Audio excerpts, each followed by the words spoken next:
এতিয়াতো বহুত ডাঙৰ ডাঙৰ কথা ক'বলৈ আহে হিমন্ত বিশ্ব শৰ্মাই। তেওঁতোতো আমি শপত গ্ৰহণৰ দিনাৰ পৰা আমি দেখি আছোঁ, তেওঁতোতো বহুত ডাঙৰ একদম অসমক বদলাই দিয়াৰ কথা কৈ আছে। আজি তেওঁৰ শপত গ্ৰহণ কৰাৰ পাছতে কিয় অসমৰ ৰাইজে চলিব পৰা নাই সেই প্ৰশ্নটো আমি উত্থাপন কৰিছোঁ। কিন্তু বিজেপিৰ দিনত আমি দেখিলোঁ আচলতে 14 চনৰ পৰা ধাৰাবাহিকভাৱে মূল্য বৃদ্ধি হৈ আছে। কোনো দিনে যে বিজেপি চৰকাৰে মূল্য বৃদ্ধি হ্ৰাস কৰিলে সেয়া আমি কেতিয়াও দেখিবলৈ নাপালোঁ। পোষ্টাৰ দেখিছিলোঁ, কিন্তু পোষ্টাৰ দেখিছিলোঁ বহুত হোৱা মেহেংগাই আপ কিবাৰ মোদী চৰকাৰ, তেনেকুৱা পোষ্টাৰ বহুত দেখিছিলোঁ। পেট্ৰল ডিজেলৰ বহুত মাৰ পৰিছে জনতাৰ ওপৰত, এই তাৰ পৰিত্ৰাণ মোদীয়ে দিব সেই পোষ্টাৰ হৰ্ডিং দেখা পাইছিলোঁ। কিন্তু সেই ভাল দিন আমি কেতিয়াও নাপালোঁ। ইলেকশ্যনৰ আগত কনভয় কমাইছিলে নে নাই? সিদিনা ইয়াত শপত গ্ৰহণ খানাপাৰাত যে হিমন্ত বিশ্ব শৰ্মাই শপত গ্ৰহণ কৰিছিলে সেইদিনা আচলতে সেই কনভয় কমাইছিলে নে নাই? সেই যে চাৰ্টাৰ ফ্লাইট যে আপোনাৰ 40খনমান আনিছিলে, VVIP গোটেই গুৱাহাটী যে নধৰা হৈ গৈছিলে, সেইবিলাক মানুহ জানো আপোনাৰ এখন দুখন গাড়ীত আহিছিলে নে তেওঁলোকৰ লাইনটো আপোনাৰ 100-200 মানে কনভয় আছিলে? সেইটো আমি প্ৰশ্নটো উত্থাপন কৰিছোঁ। আজিহে আপোনাৰ দেশভক্তি মনত পৰিলে, আজিহে দেশপ্ৰেম জাগি উঠিলে আপোনালোকৰ। মানে এই যে আপোনাৰ ইমান দিন মস্তি যে কৰিলে সেই যুদ্ধ কালি হোৱা নাই, সেই কথা মই কৈছোঁ। সেই যুদ্ধ 5 মাহৰ আগৰ পৰা চলি আছে। আপোনালোকে নিশ্চয় লক্ষ্য কৰিছে যে ভাল দিনৰ সপোন দেখুৱাই বিজেপি চৰকাৰৰ দিনত সাংঘাতিক ধৰণে মূল্য বৃদ্ধি হৈছে।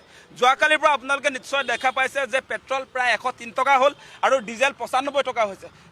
বাণিজ্যিক গেছ চিলিণ্ডাৰৰ দাম আজিৰ দিনটোত 3293 টকা হৈছে।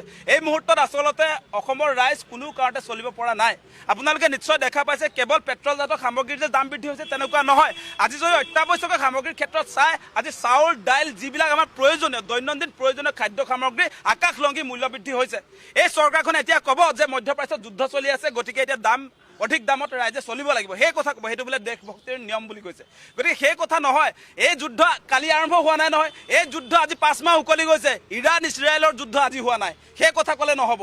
আপোনালোকে নিশ্চয় জানে আজিৰ দিনটোত পেট্ৰলত আজি কেন্দ্ৰীয় চৰকাৰে 19 টকা চাৰ্জ কৰে পাৰ লিটাৰত। আজি যদি চাই আপোনালোকে, আজি অসম চৰকাৰ, আজি হিমন্ত বিশ্ব শৰ্মাই 1 লিটাৰ পেট্ৰলত 18 টকা 80 পইচা চাৰ্জ কৰে। গতিকে কেন্দ্ৰীয় চৰকাৰ ৰাজ্য চৰকাৰ মিলি প্ৰায় 39 টকা চাৰ্জ কৰে। তাৰ পাছত তেওঁলোকে এতিয়া যুদ্ধৰ কথা ক'বলৈ আহে। আপোনালোকে যদি ইমানে অসমৰ ৰাইজক ভাল পায়, ভাৰতৰ জনগণক যদি ইমানেই ভাল পায়, তেনেহ'লে আমাৰ ওপৰত সাধাৰণ জনতাৰ ওপৰত আৰোপ কৰা সেই আকাশলংঘী যিটো টেক্স সেইটো কিয় কমাই দিব নোৱাৰে? একদম এতিয়াতো বহুত ডাঙৰ ডাঙৰ কথা ক'বলৈ আহে হিমন্ত বিশ্ব শৰ্মাই। তেওঁতোতো আমি শপত গ্ৰহণৰ দিনাৰ পৰা আমি দেখি আছোঁ, তেওঁতোতো বহুত ডাঙৰ একদম অসমক বদলাই দিয়াৰ কথা কৈ আছে। আজি তেওঁৰ শপত গ্ৰহণ কৰাৰ পাছতে কিয় অসমৰ ৰাইজে চলিব পৰা নাই সেই প্ৰশ্নটো আমি উত্থাপন কৰিছোঁ। আজিৰ দিনটোত সঁচা কথা ক'বলৈ গ'লে বাণিজ্যিক চিলিণ্ডাৰ 3000 আচলতে 293 টকা। ভাবি চাওক আপোনালোকে কোনটো জনমত এনেকুৱা ধৰণে মূল্য বৃদ্ধি হৈছিলে? আগতে আমি এনেকুৱা মূল্য বৃদ্ধি কেতিয়াও দেখা নাই। তেওঁলোকে মূল্য বৃদ্ধি হ্ৰাস কৰাৰ কথা কৈছিলে, কিন্তু বিজেপিৰ দিনত আমি দেখিলোঁ আচলতে 14 চনৰ পৰা ধাৰাবাহিকভাৱে মূল্য বৃদ্ধি হৈ আছে।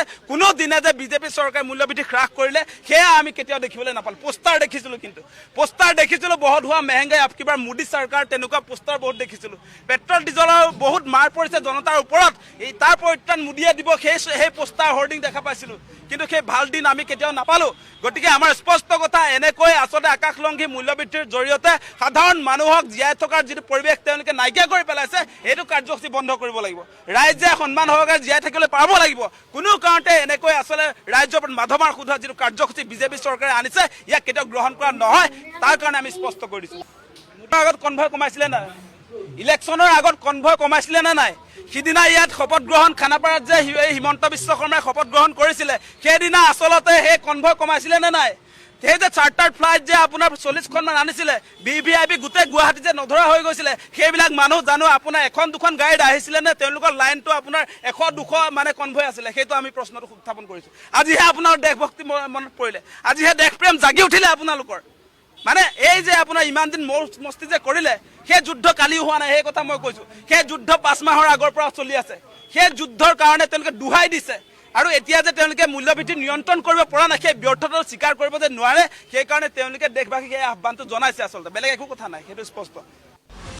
নিৰ্বাচন শেষ, এতিয়া জনতাক টেটু চেপি আদায় কৰাৰ সময়।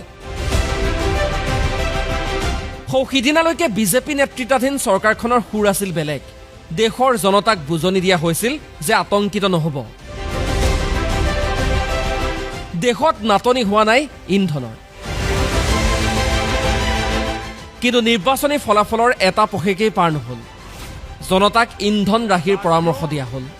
हमें पेट्रोल डीजल का उपयोग कम करना होगा। উপদেশতকৈ আৰ্হি ভাল কথাষাৰ মানি প্ৰধানমন্ত্ৰীকে আদি কৰি মন্ত্ৰী বিধায়কে হ্ৰাস কৰিলে কনভয়ৰ গাড়ীৰ সংখ্যা, দিলে চমক। আৰু তাৰ পাছতে জনতাক ৰামটাঙোন সোধাই একে কোবে 3 টকা বাঢ়িল পেট্ৰল ডিজেলৰ দাম। গুৱাহাটীত প্ৰতি লিটাৰ পেট্ৰলৰ দাম হ'লগৈ প্ৰায় 111 টকা। প্ৰিমিয়াম পেট্ৰলত 111 টকা আৰু ৰেগুলাৰ পেট্ৰলত 101 টকা 26 পইচা। প্ৰতি লিটাৰ ডিজেলত দাম হ'লগৈ 92 টকা 55 পইচা। দেখুৱাইছোঁ এটা পেট্ৰল পাম্পৰ 101 টকা 27 পইচালৈ বৃদ্ধি হৈছে পেট্ৰলৰ দাম। আনফালে ডিজেলতো 3 টকাকৈ বৃদ্ধি কৰিছে। এক প্ৰকাৰ জনতাৰ ওপৰত মাৰামাৰ সদাইছে। নিৰ্বাচন শেষ আৰু নিৰ্বাচন শেষৰ পিছতে এনেদৰে মূল্য বৃদ্ধি। কেন্দ্ৰৰ ইন্ধন ৰাশিৰ পৰামৰ্শতেই যেন লুকাই আছিল পেট্ৰল ডিজেলৰ দাম বৃদ্ধিৰ ইংগিত। এতিয়া চৰকাৰে চেঞ্চুৰী মাৰিলে ঠিকেই, কিন্তু বিপদত জনতা।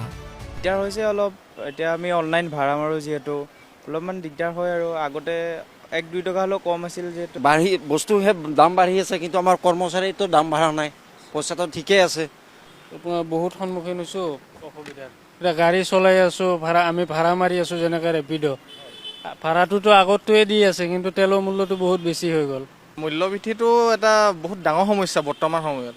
কিন্তু এতিয়া মানে পেট্ৰল যদি এনেকৈ বাঢ়ি বাঢ়ি গৈ থাকে, 1 টকা 2 টকা আমাৰ প্ৰতি মানুহে ভাবিব 1 টকা, কিন্তু 1 টকা 1 টকাকেতো বাঢ়ি বাঢ়ি গৈ থাকিলে বহুত এটা এমাউণ্টত বাঢ়ি গৈ আছে। দাদা পেট্ৰল নহয়, পলিথিনৰ দাম বাঢ়ছি, গিলাচৰ দাম বাঢ়ছি, আপোনাৰ আলু পিঁয়াজৰ দাম বাঢ়ছি, কিহৰ দাম কমি আছে?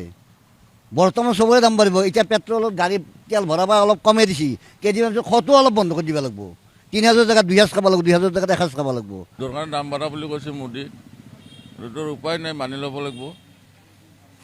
টান হ'ব ৰাইজৰ কাৰণে অলপ। গম পাইছিলোঁ ইলেকশ্যন কৰি দাম বাঢ়িব বুলি, বঢ়াই দিছে আৰু উপায় নাই। গাড়ী আমি বন্ধ কৰি দিব পৰালগীয়া হৈছে। গাড়ী ভাড়া বেছিকৈ নিদিয়ে, পেচেঞ্জাৰে আমাৰ লগত কাজিয়া কৰিব। বোলো আমাৰ গাড়ীবোৰ চলাবলৈ বহুত অসুবিধাত পৰিছোঁ। চৰকাৰক আহ্বান জনাম যে তাক লৈ অলপ চিন্তা চৰ্চা কৰে। আমাৰ এখন সাধাৰণ মেজিকখন লৈ চলিবলৈ বহুত অসুবিধা হয়। বহুত অসুবিধা মানে কি, আমাৰ ল'ৰা ছোৱালী বেমাৰ আজাৰ চব ফালৰ পৰা আমি কিমানখিনি তাত জল্পনা কল্পনাৰ মাজত চলি আছোঁ, এইটো আমি জানো। ভাড়াটোতো বঢ়াব লাগিব। এতিয়া ভাড়া বঢ়াবলৈ লওঁতে যদি আমি ভাড়াটো বেছিকৈ লওঁ আৰু পেচেঞ্জাৰটো আমাৰ লগত কাজিয়া কৰিব, সেইমতে আৰু চৰকাৰলৈ এটাই অনুৰোধ, যাতে তেলৰ অলপ কমাই দিয়ে ৰেটটো। আৰু চৰকাৰে খালি দুখীয়া লোকৰ মাৰি আছে আৰু কিয়, একো নহয়। এইটো এটা প্ৰচণ্ড মাধমাৰ লগাইছে। সৰ্বসাধাৰণ জনসাধাৰণৰ এটা প্ৰচণ্ড কোপ দিছে। সামগ্ৰী আছে, সেই সামগ্ৰীখিনিও মূল্য বৃদ্ধি হ'ব, আপোনাৰ গাড়ী ভাড়া বৃদ্ধি হ'ব, আৰু তাৰ লগে লগে আপোনাৰ ৰেচনৰ দাম বৃদ্ধি হ'ব। সেইটোতো আমি দায়ী নহয় ন। যুদ্ধটোতো আমাৰ ইয়াত হোৱা নাই, বাহিৰৰ দেশত হৈছে, বাহিৰৰ দেশৰ পৰাহে এইটো বস্তুটো আহিছে। কাৰণ আমি সৰ্বসাধাৰণ মানুহক আমাক অকণমান শান্তিয়ে থাকিব লাগে। আমাৰ পেট্ৰলেই, আমাৰ ডিজেলেই আমাৰ নিত্য জীৱনৰ কামবোৰ আমি কৰি যাবলগীয়া হয়। এয়া মূল্য বৃদ্ধি কৰা নাই চৰকাৰে, এয়া এক প্ৰকাৰ সাধাৰণ জনতাক ডকাইতিৰ ৰাজ আৰম্ভ কৰিছে। তেওঁলোকে প্ৰত্যেকটো অত্যাৱশ্যকীয় খাদ্য সামগ্ৰীত আকাশলংঘী মূল্য বৃদ্ধি কৰিলে। এতিয়া একে ৰাতিতে পেট্ৰলত 3 টকা 14 পইচা দাম বৃদ্ধি কৰিছে, ডিজেলত 3 টকা বৃদ্ধি কৰিছে। এয়া সাধাৰণ মানুহৰ জনতাৰ মূৰত ৰামটাঙোন নহয়নে? ঘটনাটো এইটো হ'ল, তেওঁলোকে যদি জানিছিলে যে পেট্ৰল আৰু ডিজেলৰ বৃদ্ধি হ'ব বা অসুবিধা হ'ব, তেওঁলোকে যোৱা বিধানসভা আমি নিৰ্বাচনত দেখি পাইছোঁ, অসমৰ কথা কওক, 5খন ৰাজ্যত যি নিৰ্বাচন হৈছে, তেওঁলোকে কোটি কোটি টকা ৰোড শ্ব'ৰ নামত যি খৰচ কৰিছে, এয়া মই ভাবোঁ ইয়াৰ কাৰণে দায়ী তেওঁলোকে। কাৰণ তেওঁলোকে জানিছিল যে এনেকুৱা এটা সমস্যা হ'ব ভাৰতবৰ্ষত। কেৱল ইন্ধনেই নহয়, নিৰ্বাচনৰ পিছতে বজাৰত লাগিছে জুই, বাঢ়িয়ে আছে অত্যাৱশ্যকীয় সামগ্ৰীৰ দাম। তাৰ বাবে এয়া কিন্তু মানি ল'ব পৰা নহয়, কাৰণ যেতিয়া পেট্ৰল ডিজেলৰ দাম বৃদ্ধি পাব, বিভিন্ন বস্তুৰ দাম বৃদ্ধি পোৱা পৰিলক্ষিত হ'ব, আৰু সমান্তৰালকৈ যিহেতু ৰেপিডৰ ভাড়া বৃদ্ধি হোৱা পৰিলক্ষিত হ'ব, উবেৰৰ ভাড়া বৃদ্ধি হোৱা পৰিলক্ষিত হ'ব, আৰু যাৰ বাবে সমস্যাৰ সন্মুখীন হ'ব যিসকল দৰিদ্ৰ লোক আছে, যিসকল সাধাৰণ জনতা আছে, তেওঁলোকে সমস্যাৰ বিশেষকৈ সন্মুখীন হ'ব। দাম বৃদ্ধিত দিশহাৰা জনতা।